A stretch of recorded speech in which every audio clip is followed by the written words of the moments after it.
conflicto de intereses. Y los objetivos de la charla, básicamente un poco de historia de la escoliosis y repasar los conceptos básicos. Básicamente recordar que la columna vertebral forma parte del esqueleto axial. Ustedes saben que tienen 33 vértebras, que son huesos irregulares de tipo radiado y que se extiende de la región cervical hasta la región pélvica. En el adulto básicamente 70 centímetros, es recta o derecha en el sentido coronal y que presenta curvas en la parte sagital, que son lordosis y sifosis, que van apareciendo a medida que va evolucionando o creciendo el individuo. La escoliosis es una deformidad propia o una patología propia de la humanidad. O sea, ustedes saben que desde los orígenes se habla de ella, incluso se ve en escritos indios o hindúes, y desde la época de los egipcios aparecen recuentos de estos. Básicamente, incluso en la época de la greca, vemos que Alejandro aparece como una postura inclinada, como se ve en la imagen acá, que pudiera pensar o considerarse que presenta una escoliosis. Platón habla de que la columna y sus huesos tienen una forma divina, y Aristóteles, padre de la kinesiología, da relación de las estructuras y la importancia de los músculos en la columna. Hipócrates comenzó a aplicar las técnicas de tracción, la llamada escalera hipocrática, y Galeno, al principio médico de gladiadores, utilizó una barra para realizar presión en puntos fijos al momento en que se hacía la tracción. Ahí vemos imágenes, básicamente para conocimiento general. Paré fue el primero en desarrollar lo que conocemos como los corsets metálicos, y Lewis Ayre, que fue, vamos a decir, unos médicos en América famosos, fue uno de los primeros en platicar sobre la patología de la columna y sus curvaturas, y aplicar el famoso corset que ustedes ven aquí. Ellos colgaban al paciente, lo ponían en tracción, vamos a decir, y comenzaban a darle forma con yeso, a medida que iban moldeando y corrigiendo la curva. No voy a entrar en muchos detalles, están algunos creadores de los diferentes tratamientos y corsets que se utilizaron en la época. Y para entrar en definición, como les dije, tenemos residentes. Recordar que la escoliosis, aunque comúnmente es conocida como una deformidad lateral de la columna, realmente es una patología o una enfermedad tridimensional, porque afecta a los tres planos, tanto el coronal, el axial y el sagital, y se define como curvas siempre por encima a los 10 grados. Si tenemos una curva menor de 10 grados, recordar que se denomina actitud o escoliótica, que muchas veces en los reportes radiográficos tenemos pacientes que llegan a la consulta simplemente porque les reportan que es una escoliosis, pero uno cuando la revisa ve que no hay ningún tipo de característica de la misma. Para los residentes, el eje axial, miren cómo las vértebras se van rotando en la columna, lo que va produciendo la deformidad lateral en el plano coronal. Y es una enfermedad lordosante a nivel torácico. O sea, se va perdiendo la sifosis a medida que va ocurriendo la escoliosis.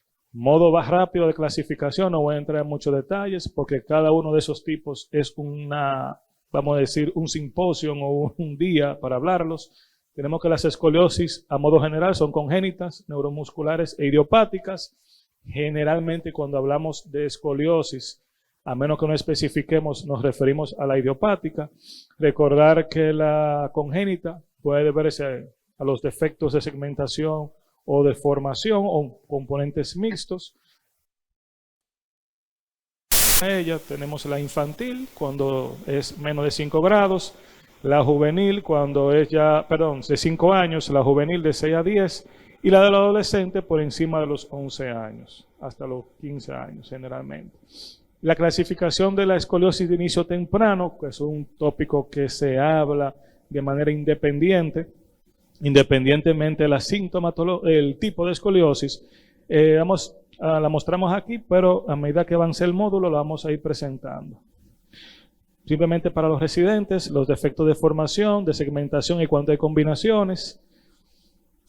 Estas Según el tipo de patología, va a ser así, de afectación, de esa misma manera va a ser el grado o la velocidad en que ocurren esas deformidades.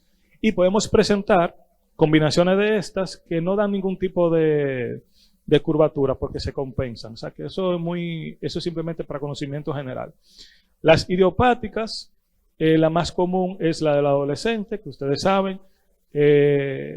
Acá puede, según el texto, hasta un 90%. Generalmente vamos a tener que son más frecuentes en niñas, eso es lo común.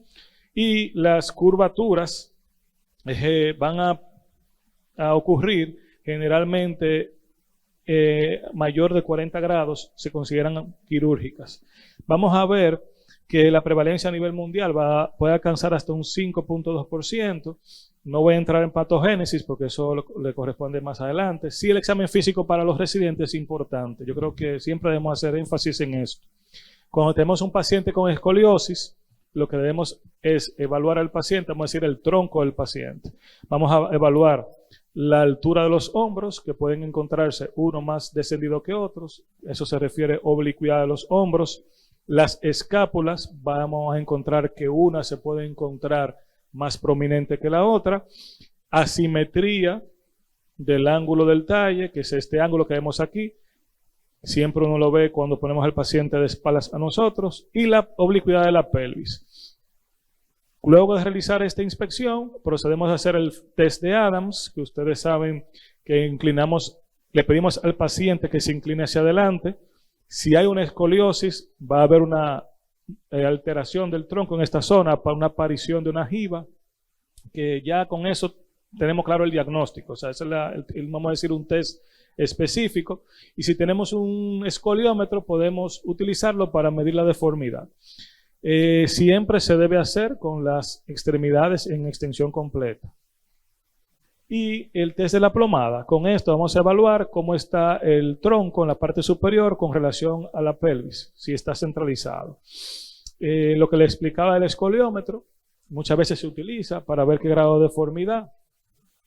Y algunas afectaciones que pueden simular una escoliosis son las contracturas musculares, la inclinación de la pelvis y la discrepancia de los miembros inferiores, que eso se debe evaluar a medida que realizamos un examen físico del paciente.